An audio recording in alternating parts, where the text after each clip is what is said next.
सवाल यह है कि यहां भी छात्र बैठे हुए हैं, छात्र धरना प्रदर्शन कर रहे हैं, छात्र पेपर लीक का मुद्दा उठा रहे हैं। यानी कि मुद्दा वही है जो दिल्ली के जंतर मंतर पर था, लेकिन इन छात्रों की सुध कोई नहीं ले रहा। इन छात्रों के पास भी तमाम अच्छे फूड जॉइंट्स का खाना नहीं पहुंच रहा है। वो बेचारे सूखी रोटी चावल खाने को मजबूर हैं। इस तरह के वीडियो भी सर्कुलेट हो रहे हैं। लेकिन जंतर मंतर पर जब इस तरह की खबरें आई थी कि स्विगी जोमैटो की डिलीवरीज बंद कर दी हैं और वहां पर बाहर से लोग खाना भेज रहे थे, ऐसा सिंपैथाइजर इन छात्रों को नहीं मिल रहा है। अब सवाल ये कि क्या ये बच्चे देश का भविष्य नहीं है, क्या ये देश की जेनजी नहीं है, और इतना सिलेक्टिव विपक्ष क्यों है? इसी सवाल को हम अपने पैनल के पास ले जाएंगे। हमारे साथ राधिका खेड़ा है, प्रवक्ता बीजेपी से, रोहित कुमार सिंह है, संयोजक युवा चेतना मंच से, तारिक खान है, प्रवक्ता समाजवादी पार्टी से, अनंत दुबे हैं, प्रवक्ता शिवसेना से, और धीरज दुबे हैं, प्रवक्ता जेएमएम से। धीरज जी, सबसे पहले क्योंकि आप जेएमएम से आ रहे हैं और पूरा मुद्दा जो है झारखंड का है और वहीं पर पूरा सवाल उठ रहे हैं, भाई जेनजी दिल्ली में दिखती है, एजुकेशन सिस्टम कोलैप्स हो रहा है, ये दिल्ली में दिखता है, पेपर लीक का दर्द दिल्ली में दिखता है, झारखंड में क्या देश का भविष्य नहीं है? झारखंड के युवा हों या भारत के युवा हों, सारे युवाओं के साथ ये संवेदना जुड़ी हुई है कि अगर उनकी कुछ मांग है तो उस मांग पर सरकार ध्यान दे और उन मांगों को एडमिट करे। झारखंड में ये तो देखने को मिला कि जैसे ही युवाओं ने इस विषय को उठाया, माननीय मुख्यमंत्री ने अंदरूनी जांच की। अंदरूनी जांच में जब उनको शंका हुआ तो सीआईडी वहां छापेमारी की। सीआईडी के छापेमारी के तुरंत बाद जो पीएससी के अध्यक्ष इस्तीफा देते हैं, परीक्षा नियंत्रक सहित 7 लोगों की गिरफ्तारी होती है। उसके बाद टीडीपीएल जो वहां कंपनी है जो परीक्षा को आयोजित करती है, उसके निदेशक को गिरफ्तार किया जाता है। ये सब तो नीट, सुनिए ना, ये सब तो नीट के पेपर लीक में भी हुआ था ना। तब सब लोग कह रहे थे इस्तीफे से कम कुछ भी मंजूर नहीं है। भाई जांच की बात, सस्पेंशन, गिरफ्तारी, ये सब तो नीट के मुद्दे पर भी हुआ था, लेकिन तब तो सबने कहा इस्तीफे से कम कुछ भी मंजूर नहीं है।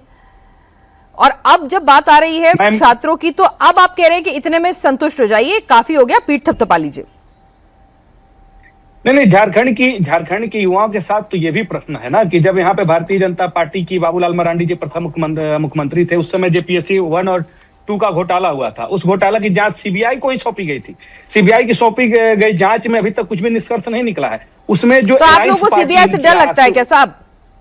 आप लोग को क्या दिक्कत? हमें किसी से डर, हमें अगर डर रहता, हमें राजनीतिक लाभ और नुकसान का भय होता है, तो जब तक बच्चे वहां बैठे नहीं होते उससे पहले ही बच्चों के पास खाने पीने की भी दिक्कत आ रही है, वहां पर उन तक डिलीवरी नहीं हो रही है खाने की, ऐसा कहा जा रहा है। तस्वीरें आ रही है, बच्चे लगातार वीडियोस बना के पोस्ट कर रहे हैं। देखिए, बच्चे अपना आंदोलन, युवा अपने आंदोलन की ओर हैं, लेकिन जब यहाँ जांच शुरू भी नहीं हुआ, जब यहाँ पे आंदोलन शुरू नहीं हुआ था, तभी से सरकार एक्टिव है। ऐसा नहीं कि आज आंदोलन देखकर या जंतर मंतर को देखकर झारखंड के युवा। अरे धीरज जी, मैं वही तो कह रही हूँ भाई, सरकार तो यहाँ भी एक्टिव थी ना। जिस तरह से पानी पी पी कर सरकार को कोसा जा रहा था, सरकार तो यहाँ भी एक्टिव थी। गिरफ्तारियां भी हो रही थी, जांच भी हो रही थी, तबादले भी हो रहे थे, सस्पेंशन भी हो रहा था, तो तमाम कार्रवाई तो यहाँ भी हो रही थी।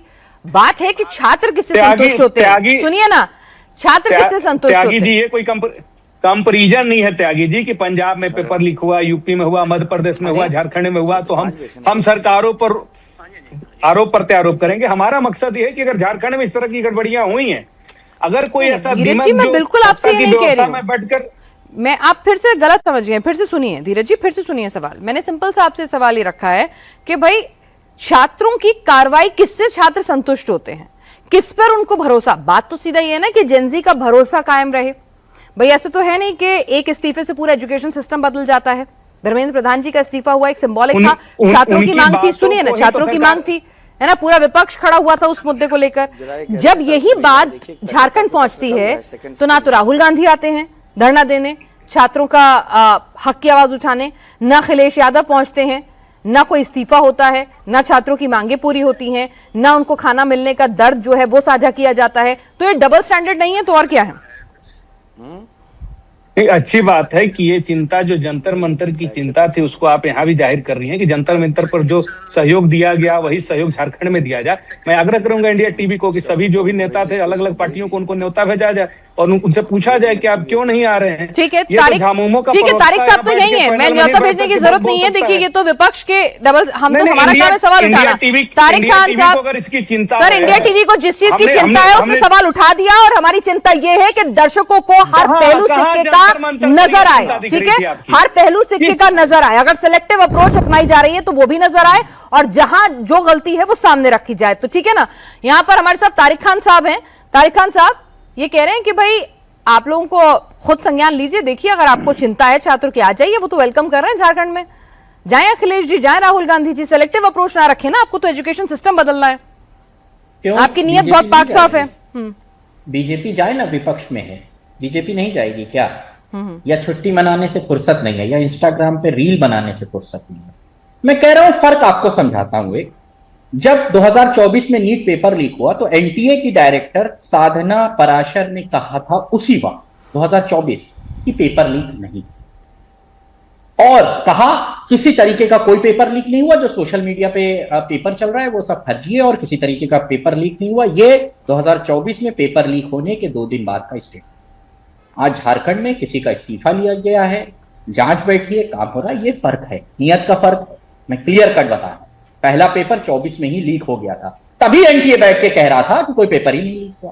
अरे साहब, आप तो वो लोग हैं जो धीरे धीरे ये साबित करना चाहते हैं कि नीट का कभी कोई पेपर ही नहीं लीक हुआ था, कोई प्रदर्शन भी नहीं हुआ था, कहीं कोई बच्चों पे लाठी नहीं मारी गई थी, कहीं कोई पत्थर भर के पुलिस ट्रक नहीं लेकर आई थी, इस तरीके की कोई घटना ही नहीं हुई थी। लोगों के दिमाग से ये मिटा दिया जाए कि किसी तरीके का कोई नीट पेपर लीक हुआ था या उसका प्रदर्शन हुआ था।